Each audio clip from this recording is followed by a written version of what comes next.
प्यारे हाजिरीन, अल्लाह सुब्हानाहु व ताआलार दरबारे অন্তরস্থল থেকে কৃতজ্ঞতা প্রকাশার্থে আল্লাহ সুবহানাহু ওয়া তাআলার শিখিয়ে দেওয়া কালাম জবান খুলে সবাই একবার বলি কালিমাতুশ শুকর আলহামদুলিল্লাহ। হাজিরিন, আমরা আলোচনা করছিলাম, আলোচনাটা বেশ লম্বাই। যে আলোচ্য বিষয়টা নেওয়া হয়েছে, টপিকটা কোরআনের সর্বত্রই রয়েছে, তবু একটি জায়গা থেকে সূরা মুমিনের ৯৯ থেকে আমরা আলোচনা শুরু করেছি। গত আলোচনায় ৯৯ এবং ১০০ আয়াত, ১০০ নম্বর আয়াত পর্যন্ত আমরা আলোচনা করেছিলাম, দুটি আয়াত। আজকে ইনশাআল্লাহ আর বাকি আরো দুটি আয়াত বাড়িয়েছি। আল্লাহ যদি তৌফিক দান করে ইনশাআল্লাহ স্বল্প পরিসরে স্বল্প সময়ে যতটুকু সম্ভব এই দুটি আয়াতের আলোকে আমরা আজকে আলোচনা করব। আমাদের টপিকটা ছিল, আলোচ্য বিষয়টা ছিল, মানুষের সামনে যখন মৃত্যু আসবে, মৃত্যু আসা থেকে নিয়ে কবর, সিরাত, মিজান, পরিশেষ আল্লাহ পাকের সামনে দণ্ডায়মান হওয়া, আল্লাহ পাকের সামনে কথোপকথন হওয়া থেকে নিয়ে শেষ পর্যন্ত জাহান্নামে বদকার ব্যক্তি যারা, তারা জাহান্নাম ভোগ করার পর, জাহান্নামে যাওয়ার পর যে পরিণতি, এই বিষয়টা কোরআনের মধ্যেই এই বিষয়টা আল্লাহ জাল্লা শাআনুহু জানিয়েছেন। তবু এখানে খুব সংক্ষিপ্ত পরিসরে ধারাবাহিকভাবে ইনশাআল্লাহ লম্বা বিষয়টা এই আয়াতগুলোর মধ্যে আল্লাহ পাক তুলে ধরেছেন, সেগুলো ইনশাআল্লাহ আমরা নিয়ে আলোচনা করব। তো গত সপ্তাহে ১০০ নং আয়াত থেকে আমরা আলোচনা করেছিলাম যে এখানে বান্দা আল্লাহ সুবহানাহু ওয়া তাআলাকে প্রতিশ্রুতি দিচ্ছেন, মৃত্যুর পরে আশা ব্যক্ত করছেন, লাআল্লি আ'মালু সালিহান ফীমা তারাকতু, যে আমাদেরকে দুনিয়ায় যাওয়ার জন্য আরেকবার সুযোগ দিন, আরেকবার যদি আমরা দুনিয়ার মধ্যে যেতে পারি, এই সুযোগটা যদি দেওয়া হয়, তাহলে আমরা আশা ব্যক্ত করছি, আশান্বিত হচ্ছি, আপনাকে প্রতিশ্রুতি দিচ্ছি, কমিটমেন্ট করছি আপনার সামনে যে আমরা দুনিয়ার মধ্যে যা কিছু রেখে এসেছি, ছেড়ে এসেছি, এগুলো সবগুলোই আপনার হুকুম, নবী সাল্লাল্লাহু আলাইহি ওয়াসাল্লামের আদর্শ মাফিক ইস্তেমাল করে, ব্যবহার করে, ইউজ করে আমরা আপনার ফরমাবরদার বান্দার মধ্যে লাআল্লি আ'মালু সালিহান, নেককার বান্দার অন্তর্ভুক্ত হয়ে আমরা নেককার হয়ে গেলাম। এটা তো বান্দা বলবে, আল্লাহ তাআলা যেটা আমরা গত আলোচনা বিস্তারিত বলেছি, আল্লাহ তাআলা তার জবাবে কাল্লা, কখনো না, এটা কোনোভাবেই সম্ভব না, এটা পসিবল নয়, আর ফিরে যাওয়ার কোন সুযোগ। ইন্নাহা কালিমাতুন হুয়া কায়িম, এটা শুধুমাত্র একটা কথার কথা। ওয়া কায়িলুহা, এটা একটা কথার কথা যা তোমরা বলছো।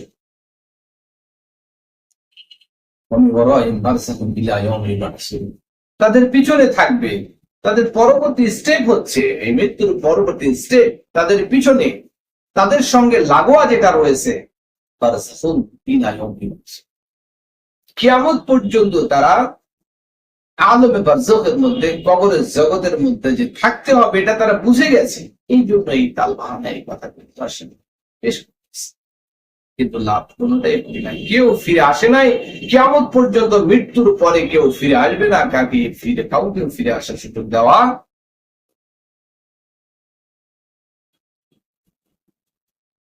অতএব আল্লাহ সুবহানাহু ওয়া তাআলা আখিরাতের জগতে যে কার্যক্রমগুলো, যা করণীয়, যে কর্মসূচি বান্দাকে নিয়ে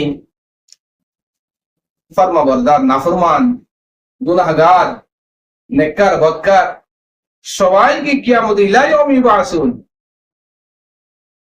প্রত্যাবর্তনের দিনে, সেই দিন আল্লাহ তাআলা যে আচরণ, যে ঘটনাগুলো সংঘটিত হবে, সেটা আল্লাহ সুবহানাহু ওয়া তাআলা শুরু। এটা এখানে কিয়ামতের বিষয় নিয়ে আসা হয়েছে। ফাইযা নুফিখা ফিস সূরি ফালা আনসাবা বাইনাহুম ইয়াওমাইযিন ওয়ালা ইয়াতাসাআল। কিয়ামত এটা কতটা ভয়াবহ হবে, এটা কতটা ভয়াবহ হতে পারে।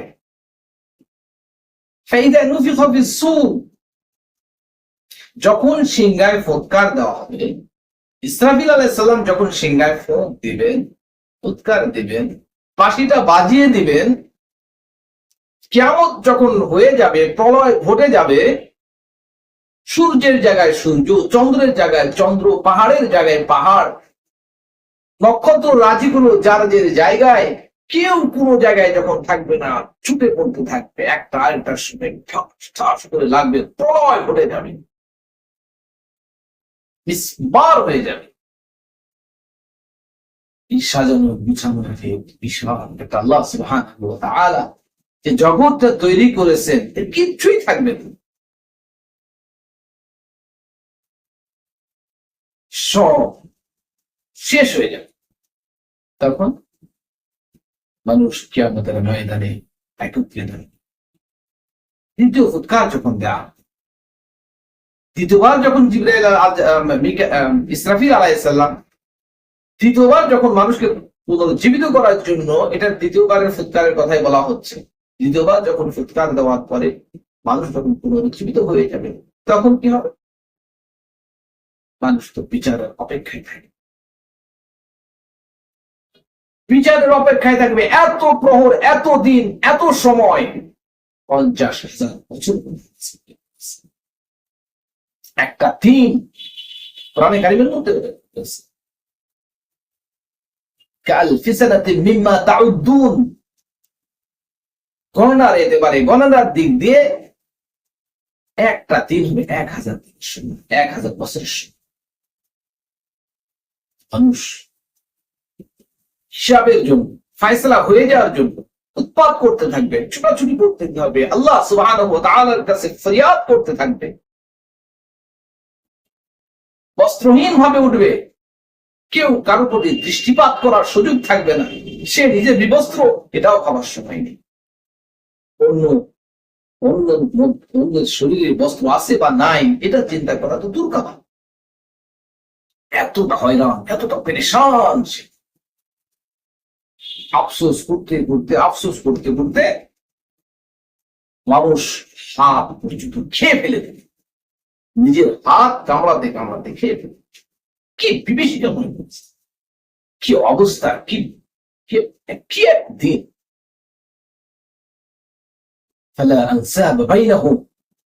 এত ভয়াবহ হবে সেই দিন, এত ভয়াবহ হবে।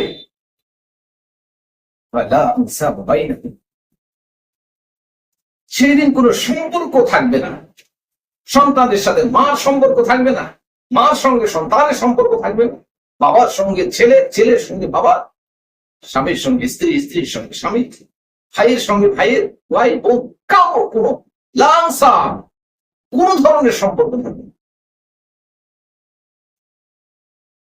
يوم يفر المرء من أخيه وأمه وأبيه وصاحبته وبنيه। ভাই ভাই থেকে পলায়ন করবে, বোন বোন থেকে পলায়ন করবে, বাবা মা থেকে পলায়ন করবে, বাবা মা সন্তান থেকে পলায়ন করবে, সন্তান সন্ততি বাবা মা থেকে পলায়ন, স্ত্রী সহধর্মিনী, যার সঙ্গে একই বিছানায়, একই জায়গায় রাতের পর রাত, মাসের পর মাস, বছরের পর বছর কেটে গেছে, যৌবনকাল কেটেছে, বৃদ্ধকাল কেটেছে, মৃত্যু হয়েছে যে বিছানায়, এই বিছানার সাথী, এই বিছানার সাথে স্ত্রী পর্যন্ত স্বামীর থেকে আলাদা হয়ে বিবাহের সম্পর্ক অস্বীকার করবে।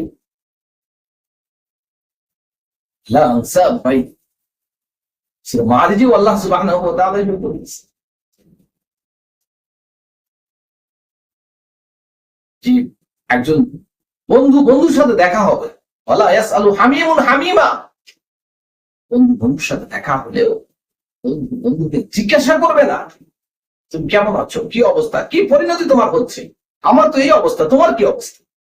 না, বন্ধুদের সেই বিপদের মধ্যে বন্ধু খবর দিবে না, জানার চেষ্টা করবে না, জানার ইচ্ছাটুকু করবে না।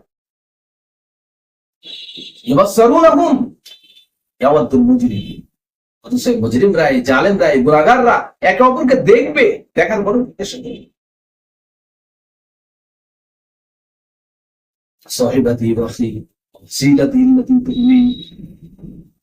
স্বামী তার স্ত্রীকে, স্ত্রী তার স্বামীকে দেখবে, জীবন সঙ্গিনী একে অপরকে দেখবে না, কেউ পাত্তাই দেবে।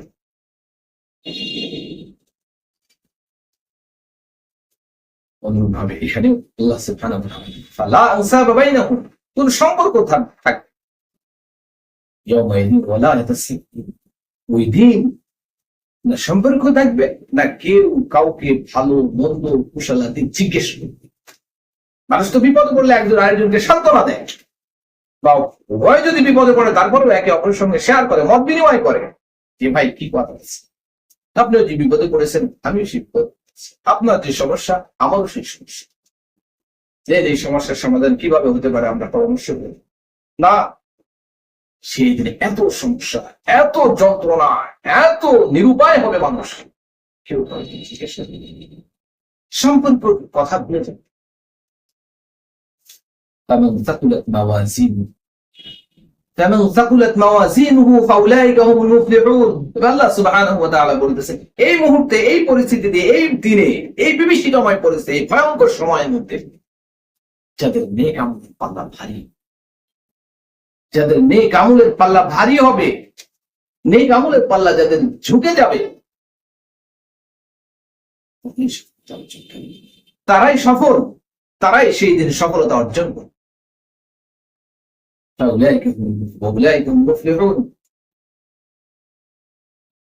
তারাই সেদিন সফলতা অর্জন করবে।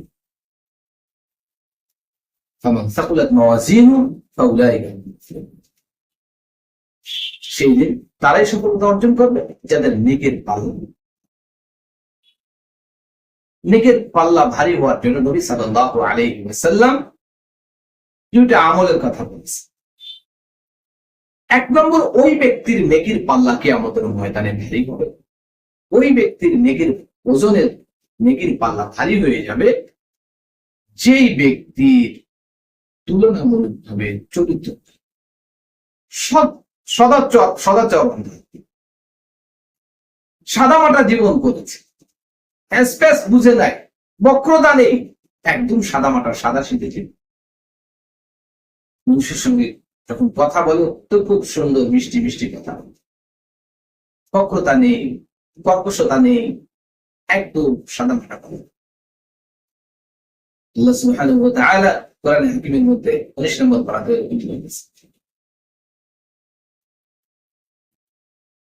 লা ইয়ানফা'ু মালুন ওয়ালা বানুন, সেদিন সন্তান সম্পদ কিছুই কাজে আসবে না, ইল্লা মান আতাল্লাহু বিকলবিন সালিম, শুধুমাত্র পবিত্র অন্তরওয়ালা মানুষগুলো, বিকলবে সালিম, শান্ত শিষ্ট মানুষগুলো, যারা ভদ্র ছিল, শিষ্ট ছিল, এই ধরনের পবিত্র অন্তঃকরণ যাদের থাকবে, এই সমস্ত মানুষ ছাড়া, এই সমস্ত মানুষের এই আমলটুকু ছাড়া, তার এই সৎ চরিত্র ছাড়া সেই দিন মান সম্পত্তি। এক নম্বর হচ্ছে যে ওজনের নেকের পাল্লা ভারী করার জন্য একজন মানুষকে সাদামাটা জীবন যাপন করতে, সৎ চরিত্র হতে হবে, বক্রতা থাকবে না, যা বলবে যা বলবে সে তার দিলের মধ্যে যা আছে সে তাই গোপন করবে। এই ধরনের সাদামাটা মানুষ যে যতটা হবে, এই ব্যক্তির নেকির পাল্লা, তার অন্য অন্য আমল কমও থাকতে পারে, অন্য আমল যদি তার কমও থাকে, শুধু এই আমলের দিকে আল্লাহ সুবহানাহু ওয়া তাআলা সচেতন পাচ্ছে, সে নেককার ছিল, সে কথাবার্তা মানুষের সাথে সেইভাবে বলতো, বক্রতা ছিল না তার মধ্যে, এই সরল সোজা সাদা মাটা এই ব্যক্তি নেকির দিক দিয়ে তার কমতি থাকলেও এই সিফত, এই গুণ, এই বৈশিষ্ট্যের কারণে নেকির পাল্লা দ্বিতীয় হচ্ছে বুখারী শরীফের একদম শেষের যে হাদিসটা, আল্লাহ নবী সাল্লাল্লাহু আলাইহি ওয়াসাল্লাম বলেন, কালিমাতানি হাবিবাতানি ইলার রহমান খাফিফাতানি ফিল লিসান সাকিলাতানি মিনাল লিসান সুবহানাল্লাহি ওয়া বিহামদিহি সুবহানাল্লাহিল আযীম। আল্লাহ নবী সাল্লাল্লাহু আলাইহি সাল্লাম বলেন, দুইটা কালেমা আছে, দুইটা শব্দ আছে, দুটো কথা আছে, যে কথা দুটো আল্লাহ তাআলার অতীব প্রিয়, আল্লাহ তাআলার খুব পছন্দের দুটি কথা, এবং তা উচ্চারণ করা, তা মুখে বলা, তা আওড়ানো খুবই সহজ, জবানে যে কেউ বলতে পারে, খুব সহজ কালেমা দুটি। আর নেকির পাল্লাকে খুব খুব খুব ভারী করে দেয়, নেকির পাল্লাকে একদম ভারী ঝুঁকিয়ে দেয়। সেটা কি? সুবহানাল্লাহি ওয়া বিহামদিহি সুবহানাল্লাহিল আযীম। এই দুইটা আমল যে ব্যক্তির মধ্যে থাকবে, কিয়ামতের ময়দানে আল্লাহ তাআলা এই বৈশিষ্ট্য, এই গুণ, এই আমলের দিকে দেখে, বান্দার অন্য অন্য আমল কম থাকলেও এই দুটো আমলের দিকে দেখে আল্লাহ সুবহানাহু ওয়া তাআলা তার নেকির পাল্লাকে শুকায় দিয়ে বলছে, ফামান সাকুলাত মাওয়াজিনহু ফাউলাইকা, সে এমনি ভাবে নেকির পাল্লা তার ভারী হয়ে যাবে, এই ব্যক্তি সফলতা অর্জন করবে, এই ব্যক্তি আল্লাহ সুবহানাহু ওয়া তাআলার সন্তুষ্টি নিয়ে চির সুখের জান্নাতে। এই জন্য আল্লাহ সুবহানাহু ওয়া তাআলা দুটি তৌফিক দান করেন, আমাদের এই সময়, এই মুহূর্ত চলে আসবে, স্বয়ংক্রিয়ভাবে আল্লাহ তাআলার হুকুম আসলেই চলে আসবে। কোন ধরনের কোন শোক, সব্বা, সন্দেহ অবকাশ মাত্র বিন্দু মাত্র অবকাশ নেই। এমন এক আল্লাহ তাআলার হুকুম, আল্লাহ সুবহানাহু ওয়া তাআলা এই দিন একদম আল্লাহ তাআলা নির্দিষ্ট করে রেখেছেন, যে নির্দিষ্ট দিনে মৃত্যুর প্রস্তুতি গ্রহণ করে। বিশেষ করে এখান থেকে আমরা যে দুটি আমল বিশেষ করে পেলাম, যে দুটি আমলের কারণে আল্লাহ তাআলা আমাদের নেকির পাল্লা ভারী করে দিয়ে আমাদেরকে সফল হিসেবে স্যাটিসফাই করে আল্লাহ তাআলা জান্নাত দান করবেন। সেই দুটি আমল, বিশেষ করে মানুষের সাথে সাদামাটা কথা বলা, কারোর সঙ্গে কোনো বক্রতার সাথে না চলা, কর্কশ ভাষা প্রয়োগ না করা, নরম মেজাজে নরম ভাবে চলা, সাদাসিধে ভাবে চলা, আর একটা হচ্ছে এই দুটো কালিমাত জিকির বেশি বেশি করা, চলতে ফিরতে জিকির করতে আমাদের মাথায় টুপি লাগে না, জুব্বা লাগে না, ওয়াক্ত লাগে না, ওযু লাগে না, মিসওয়াক লাগে না, তাসবিহ লাগে না, জায়নামাজ লাগে না, মসজিদ লাগে না, মাদ্রাসা লাগে না, সর্বত্র সব জায়গায় আল্লাহ তাআলা জিকির করা সম্ভব। এই জন্য আমরা চলতে ফিরতে দ্বিতীয় যে আমলটা, এই আমলের আরো অনেক ফায়দা আছে, সেটা আজকে আপনাকে বলা সম্ভব নয়। যে এই দুটি কালেমা, এই জন্য অনেক অনেক ফায়দা রয়েছে। আমরা কমসে কম চলাফেরার মধ্যে ইনশাআল্লাহ এই জিকির বেশি করে আদায় করব। সুবহানাল্লাহি ওয়া বিহামদিহি সুবহানাল্লাহিল আযীম। আল্লাহ সুবহানাহু ওয়া তাআলা এই আলোচ্য বিষয় আমাদের সকলকে আমল করে আল্লাহ তাআলার সন্তুষ্টি অর্জন করে নেকির পাল্লা ভারী করে জান্নাত, আমাদের চির শান্তির নীড় এবং স্থায়ী ঠিকানা, সেখানে পৌঁছার তৌফিক দান করেন সকলকে। আমিন। ওয়া আখিরু দাওয়ানা আলহামদুলিল্লাহ। আসসালামু আলাইকুম ওয়া রাহমাতুল্লাহি ওয়া বারাকাতুহু।